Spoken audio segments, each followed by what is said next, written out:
नमस्कार. श्री स्वामी समर्थ. कसे आहात सर्वजण? प्लीज कमेंट बॉक्समध्ये अवश्य सांगा आणि तुमचं नाव देखील कमेंट बॉक्समध्ये अवश्य सांगा. कुठून बोलताय ते देखील अवश्य सांगा. तर या 3 गोष्टी तुमच्या घरामध्ये दारिद्र्याला आमंत्रण देतात. कोणत्या आहेत त्या 3 गोष्टी? तर पहिले म्हणजे बंद घड्याळ, दुसरी म्हणजे गंजलेल्या वस्तू आणि तिसरं म्हणजे पितळेची भांडी होय. तर व्हिडिओला शेवटपर्यंत अवश्य पहा. तर काही चुकत असेल तर कमेंट बॉक्समध्ये अवश्य सांगा. आणि वास्तुतज्ञांनी दिलेल्या माहितीनुसार आपण आज हा व्हिडिओ बनवत आहोत. तर व्हिडिओला प्लीज शेवटपर्यंत अवश्य पहा. व्हिडिओला एक लाईक अवश्य करा. तर आयुष्यामध्ये वेळ खूप मौल्यवान आहे. योग्य वेळ आली की जीवनामध्ये आनंदाचे वातावरण असते. सर्व घरांमध्ये भिंत घड्याळे बसवली असतात, म्हणजे भिंतीवरची घड्याळे बसवलेली असतात. परंतु अनेक वेळा ती एकतर बंद पडून असतात किंवा खराब झालेली असतात. लोक ती काढून घेतात आणि घरी कुठेतरी ठेवतात. म्हणजेच आपण घरामध्ये कुठेतरी ड्रायव्हरमध्ये वगैरे अशी कुठेतरी ठेवून देतो. तर जे वास्तूनुसार योग्य मानले जात नाही. घरामध्ये बंद घड्याळ ठेवल्याने व्यक्तींवर वाईट वेळ येऊ शकते. त्यामुळे घरामध्ये खराब किंवा बंद घड्याळ अजिबात ठेवू नका. जर तुमच्या घरामध्ये कुठेही बंद घड्याळ असेल तर ते एकतर चालू करून घ्या किंवा ते फेकून द्या. दुसरं म्हणजे गंजलेल्या वस्तू. वास्तूनुसार गंजलेल्या वस्तू घरामध्ये ठेवणे शुभ मानले जात नाही. अशा वस्तू घरामध्ये ठेवल्याने गरिबी आणि दुःख येते. त्यामुळे अशा वस्तू घरामध्ये ठेवणं टाळावं. तिसरं म्हणजे पितळेची भांडी होय. बऱ्याच जणांच्या घरात पितळेची भांडी असतात. पण आपण पाहूया पितळेची भांडी ठेवल्याने नेमकी काय होतं. घरामध्ये पितळेची भांडी ठेवणे शुभ मानले जात असले तरीही पितळेची भांडी बंद घरात किंवा अंधारामध्ये ठेवल्याने जीवनामध्ये अनेक अडचणी येऊ शकतात. पितळेची भांडी अंधारामध्ये ठेवल्याने शनिदोषाची सुरुवात होते. त्यामुळे आर्थिक संकट येऊ शकते. नकारात्मक ऊर्जा राहू शकते. त्यामुळे पितळेची भांडी बंद खोलीमध्ये अजिबात ठेवू नका. पितळेची भांडी ठेवा, पण पितळेची भांडी बंद खोलीत अजिबात ठेवू नका. तर आता आपण दुसरा व्हिडिओ पाहूया. तर आता आपण पाहणार आहोत की नैऋत्य दिशेला काय ठेवावे. तर नैऋत्य दिशा हे पहा, बऱ्याच जणांची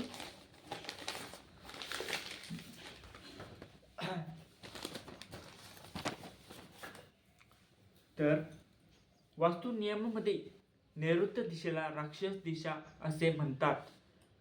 कुटुंब प्रमुखाची खोली या दिशेला असावी. या दिशेनेही जीवन घडवता येते. कच्चा माल साठवण्यासाठी मशीन आणि वॉश काउंटर या दिशेला असले पाहिजेत. या दिशेला खिडकी दारे उघडे नसावीत. म्हणजे नैऋत्य दिशेचे तुमचे खिडक्या आणि दारा असेल तर ते अजिबात उघडे ठेवू नका. या दिशेने कोणत्याही प्रकारचा खड्डा, शौचालय किंवा कूपननलिका टाकण्यास सक्त मनाई आहे.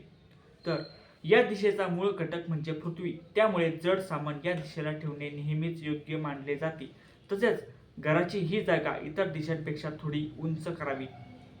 त्यामुळे घरामध्ये शांतता राहते. घरामध्ये राहणाऱ्या लोकांचा मान सन्मान वाढतो. वास्तुशास्त्रानुसार वायव्य दिशेचे महत्त्व आणि टिप्स. वायव्य इंग्रजीमध्ये ज्याला नॉर्थ वेस्ट असे म्हणतात, ही एक दिशा आहे. उत्तर आणि पश्चिम दिशेच्या मध्यभागी वाऱ्याच्या दिशेचे स्थान आहे. या दिशेचा देव वायुदेव असून या दिशेमध्ये वायू तत्वाचे प्राबल्य आहे. या दिशेला इंग्रजीमध्ये एरियल अँगल असेही म्हणतात. त्याच्या नावाप्रमाणे या दिशेचा मूळ घटक हवा आहे. चंद्र उत्तर पश्चिम म्हणजे वायव्य दिशेचा कारक आहे आणि वायू ही या दिशेची देवता आहे. जर चंद्राचा शुभ प्रभाव असेल तर घरामध्ये नेहमी सुख समृद्धी राहते. जर चंद्र अशुभ फल देत असेल तर घरामध्ये नेहमी मानसिक तणाव राहतो. हा वास्तुदोष दूर करण्यासाठी एका खोल भांड्यामध्ये पाण्याने भरून, म्हणजे एक खोल भांडे पाण्याने भरून घ्यायचे आहे. त्यामध्ये तुम्हाला फुले टाकायची आहेत. ही फुले व पाणी, म्हणजे जे पाणी आहे ते रोज बदलले पाहिजे. वास्तुशास्त्र सांगते की दूध दान केल्याने देखील वायव्य दिशेचा दोष दूर होतो. तर आज आपण पाहिली नैऋत्य दिशा आणि वायव्य दिशा. तर दुसरा असा आपण पाहूया की तुम्ही घरामध्ये चाव्या कुठे ठेवतात. तर सहसा घराच्या कुलपाची, बाईकची, कारची किंवा कपाटाची चावी हाताला मिळाली की ती आपण कोणत्या तरी टेबलावर ठेवण्याची आपली सवय असते. पण ही सवय योग्य आहे की नाही हे आपण या व्हिडिओमध्ये पाहूया.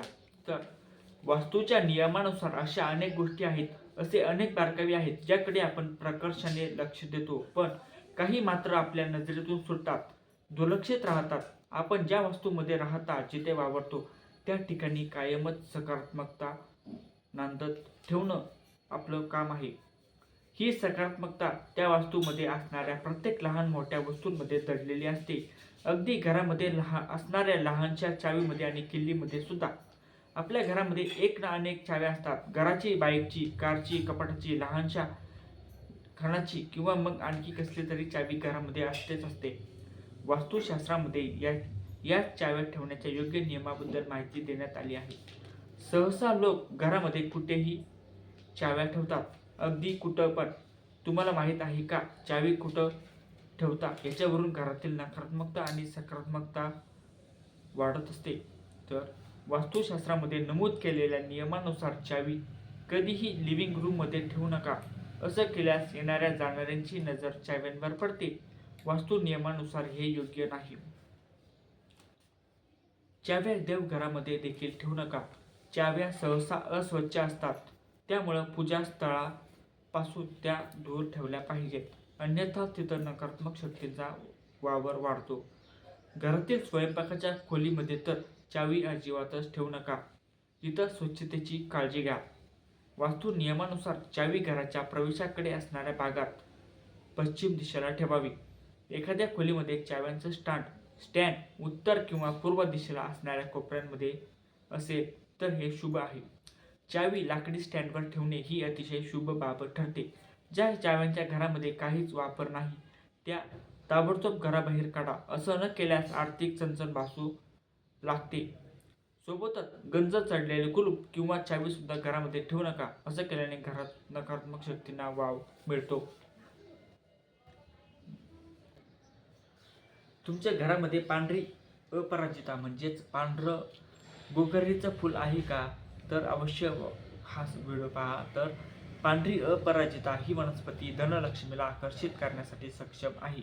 पांढऱ्या आणि निळ्या रंगाच्या अशा दोन्ही अपराजितामध्ये म्हणजे गोकर्णीच्या फुलामध्ये औषधी गुणधर्म आहेत. पांढऱ्या रंगाची अपराजिता वनस्पती घरामध्ये कोणत्याही प्रकारचा त्रास होऊ देत नाही. घरामध्ये ही म्हणजेच गोकर्णीचं फुल लावल्याने सुखशांतीसोबतच घरामध्ये ऐश्वर्य आणि समृद्धी राहते. पांढऱ्या गोकर्णीचे फुले घसा शुद्ध करण्यासाठी आणि डोळ्यांसाठी उपयुक्त आहेत. श्वेत अपराजिता बुद्धी आणि स्मरणशक्ती वाढवते. पांढरे डाग, लघवीतील दोष, जुलाब, सूज आणि विष दूर करण्यासाठी फायदेशीर असते. अपराजिताची रोप घराच्या उत्तर, पूर्व किंवा उत्तर दिशेला लावावी.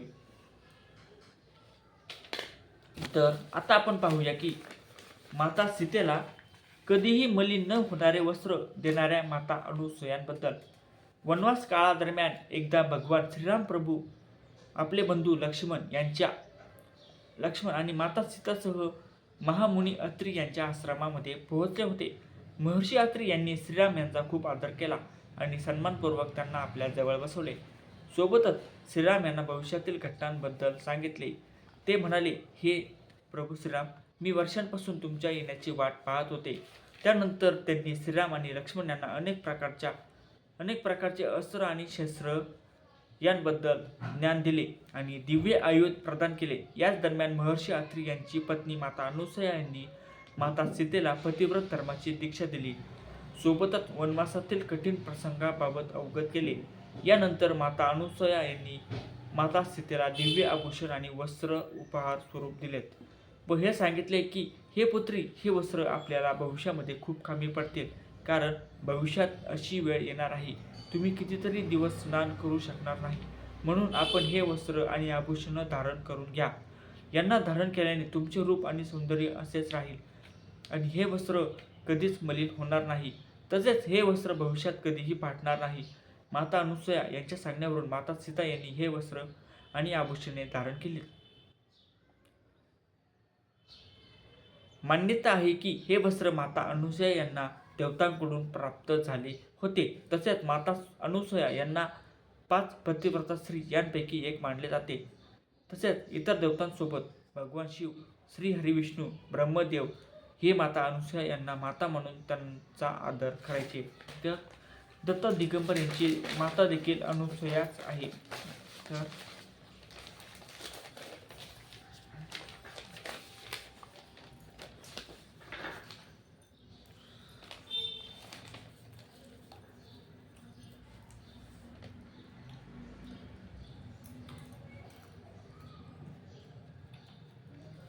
तर आता आपण पाहूया गरुड पुराणाबद्दल थोडीशी माहिती.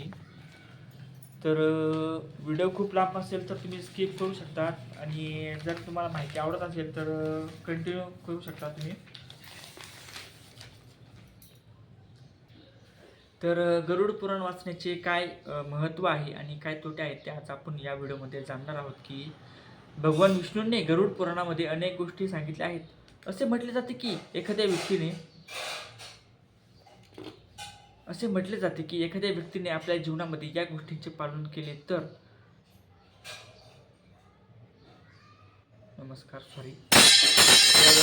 भगवान विष्णूंनी आपल्याला गरुड पुराणाबद्दल सांगितले आहे की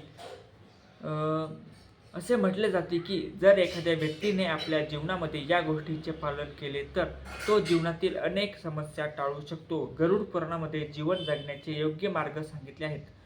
गरुड पुराणामध्ये लिहिलेल्या गोष्टी नारायणाने स्वतः सांगितल्याचं म्हटलं जातं. यामध्ये व्यक्तीच्या जन्मापासून मृत्यूपर्यंत आणि मृत्यूनंतरच्या परिस्थितीचा उल्लेख करण्यात आला आहे. इतकेच नाही तर व्यक्तीच्या पुनर्जन्मापर्यंतच्या परिस्थितीचे देखील वर्णन केले आहे. त्यामुळे हा व्हिडिओ स्किप न करता अवश्य पहा. तर असे मानले जाते की एखाद्याच्या मृत्यूनंतर गरुड पुराणाचा पाठ घरी केल्यास मृत्यू पावलेल्या व्यक्तीला नरकाच्या यातनांपासून मुक्ती मिळते आणि मोक्ष प्राप्त होतो. त्याचवेळी जे लोक जिवंत आहेत आणि गरुड पुराणाचा ग्रंथ ऐकतात त्याच्या जीवनाची स्थिती सुधारते. कारण गरुड पुराणामध्ये जीवन जगण्याच्या योग्य पद्धतींचा उल्लेख आहे. अशा अनेक गोष्टी गरुड पुराणामध्ये सांगण्यात आल्या आहे ज्याचा अवलंब केल्याने मनुष्याला संसार आणि परलोक दोन्हीमध्ये देखील मोक्ष मिळतो. गरुड पुराणामध्ये सांगितले आहे की जो व्यक्ती आपल्या दिवसाची सुरुवात भगवंताच्या नामस्मरणाने करतो त्याच्यावर भगवंताचा आशीर्वाद सदैव राहतो आणि त्याला प्रत्येक कार्यामध्ये यश मिळते. असे म्हणतात की भगवान विष्णू हे जगाचे पालनकर्ते आहेत आणि त्यांच्या नामाने दिवसाची सुरुवात केली तर जीवनामध्ये कोणत्याही गोष्टीची कमतरता भासत नाही. सर्व काही सुख समृद्धी मिळत जाते. पण उपासना कोणत्याही स्वार्थाने न करता समर्पणाने करावी. एकादशी व्रताचा उल्लेख गरुड पुराणात देखील आला आहे. एकादशीचे व्रत फार चांगले आहे असे शास्त्रामध्ये सांगितले आहे. एखाद्या व्यक्तीने जीवनामध्ये एकादशीचे व्रत पूर्ण भक्ती आणि नियमाने केले तर जीवनामध्ये सर्व सुख प्राप्त होतात आणि मृत्यूनंतर मोक्ष प्राप्तीकडे वाटचाल होते. असे म्हणतात की या व्रताने माणसाची सर्व पापे नष्ट होतात. गंगा नदीला माणसाला अन्न पुरवणारी नदी म्हणतात. इतकेच नाही तर धार्मिक ग्रंथांमध्येही गंगा नदीचा उल्लेख आढळतो. घरामध्ये नियमितपणे गंगाजल शिंपडावे. कोणत्याही शुभ कार्यासाठी जाताना माता गंगेचे ध्यान अवश्य करा आणि स्वतःवर देखील गंगाजल शिंपडा. गरुड पुराणामध्ये तुळशीला मोक्ष म्हणून वर्णन केले आहे. असे म्हणतात की मृत्यूच्या वेळी तुळशीचे पान तोंडात ठेवल्यास व्यक्तीला परमधाम प्राप्त होतो. कारण तुळशी भगवान विष्णूंना अतिशय प्रिय आहे. त्यामुळे तुळशीचे रोप घरात ठेवावे. प्रत्येक व्यक्तीने नियमितपणे तुळशीला पाणी अर्पण करावे आणि संध्याकाळी तुळशीसमोर दिवा अवश्य लावावा. तर अशी प्रकारे ही थोडक्यात माहिती होती. तर हे पहा. तर आपण दर गुरुवारी अशा प्रकारची माहिती तुम्हाला मी वाचून दाखवतो. तर व्हिडिओ खूप लांबत असेल तर प्लीज माफ करा. तर हे पहा, आता आपण काही टिप्स पाहणार आहोत. तर छोटे छोटे टिप्स असे आहेत की पेपरमध्ये दिले आहेत.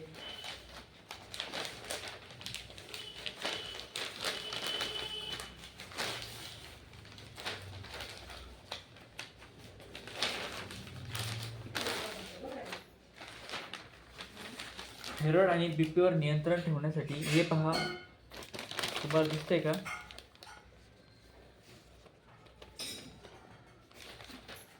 तर थायरॉइड आणि बीपीवर नियंत्रण मिळवण्यासाठी काही योग प्रकार. तर हे पहा, योग तज्ज्ञ सायली शिंदे यांनी काही टिप्स सांगितले आहेत की थायरॉइड नियंत्रणासाठी काय करावे. सर्वांगासन थायरॉइड नियंत्रणासाठी थायरॉइड ग्रंथीवर योग्य दाब येतो. तर सर्वांगासन केल्याने थायरॉइड ग्रंथीवर योग्य दाब येतो, ज्यामुळे ग्रंथीची कार्यक्षमता सुधारते.